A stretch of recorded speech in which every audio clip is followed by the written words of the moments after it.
Hey, welcome back to 100 Essential Movies You Gotta Check Out. This week we are going over the Philadelphia Story. This is not one I had heard of before, and every time I kept reading it, I kept thinking Philadelphia, which is the Tom Hanks movie, which this has nothing to do with, even a little bit. I went into this one not really knowing a lot, except for that it was supposed to be a romantic comedy. Let me give you some background on it. So The Philadelphia Story is a 1940 romantic comedy based off the 1939 play by the same name.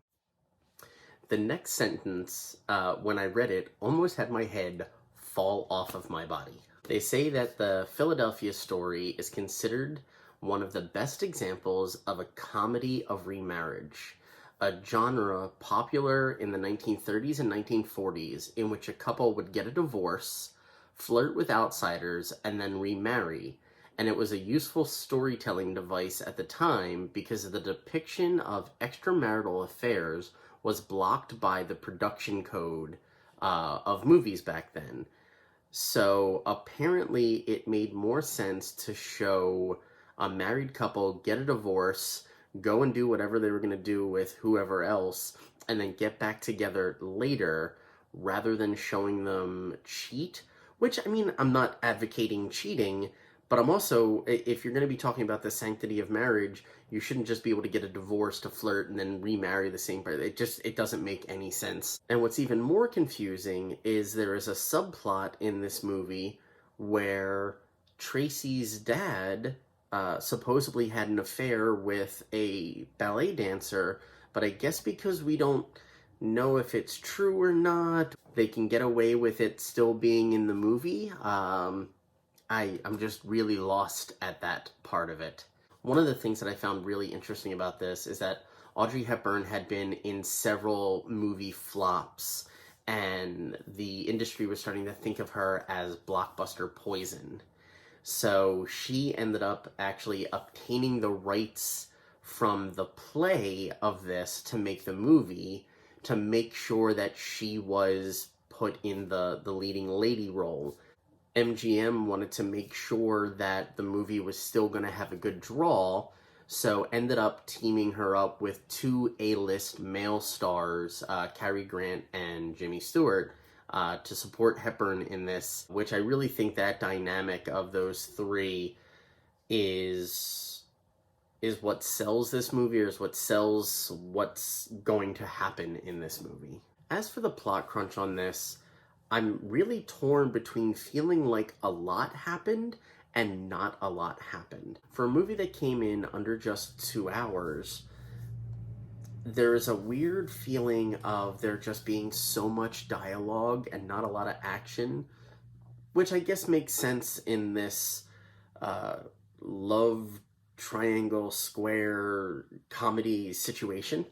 But let's get in and maybe you'll be able to understand what I mean after I explain. So the movie follows Tracy Lord, not that Tracy Lord, a different Tracy Lord, who is the eldest daughter of a wealthy Philadelphia family. She was married to a gentleman named C.K. Dexterhaven, who was a yacht designer and a member of her social set. But that marriage only lasted for 2 years, and we only get to see maybe about a 2 or 3 minute long example of their marriage where she breaks some of his stuff and he just face plants her to the ground in what should be a very offensive, oh my god, I can't believe he did that moment, but just kind of comes across as, oh, I hate to say it, but like funny abuse. Oh, that's terrible. That really, that's not at all the way that we should look at that.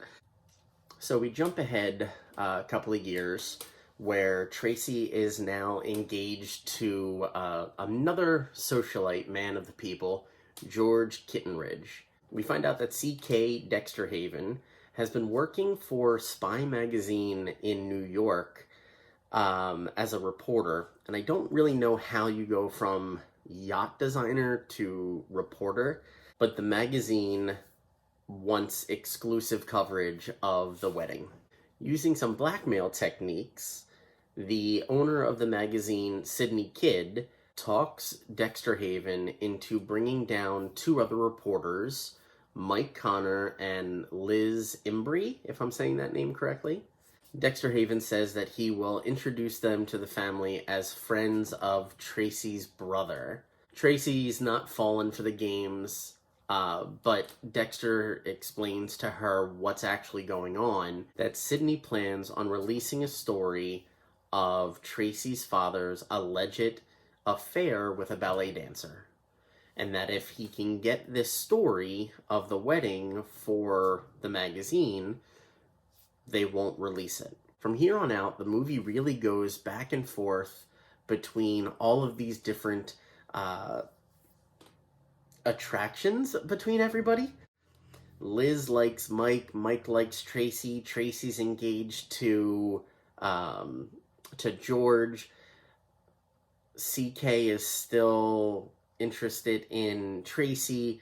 It's really just everybody all over the place making a grab for whoever they can get their hands on. I'm a big fan of the kind of fast-talking comedy, old-timey films. God, I hate that I worded it that way.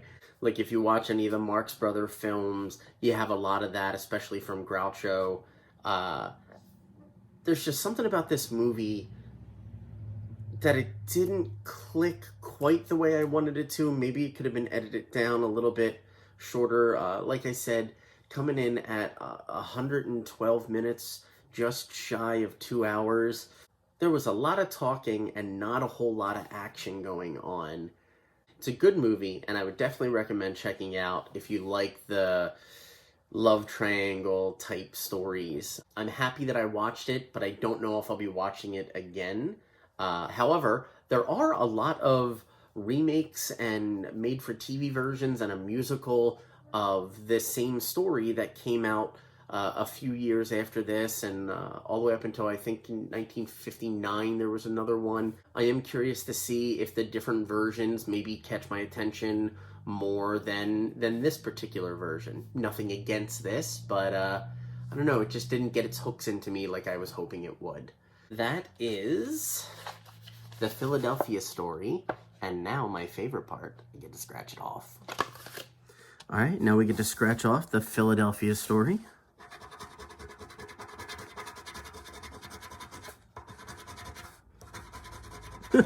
So far, there is no change in that.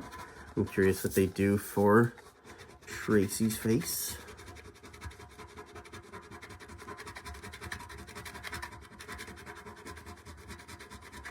Oh, it's a wedding cake.